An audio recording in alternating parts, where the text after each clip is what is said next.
It is super cold. So guys, if you have a Toyota Highlander, you would know that these are very reliable vehicles. And here I am speaking about the first generation Highlanders.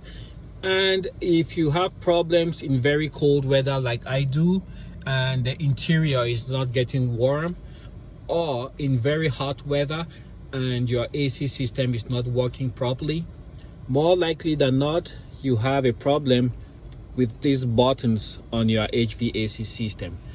Check on eBay, and if your Highlander has not been manipulated much, then you yourself can pop out this outer bezel and then use a screwdriver to remove the 4 screws and then solder the point which would be broken behind this button. If you take it out and look very carefully, you just might be able to see the buttons, the solder points behind there that fail. So that is more likely than not going to be where your problem resides if you have a first generation Toyota Highlander. Thanks for watching. Catch you guys on the next video and stay warm.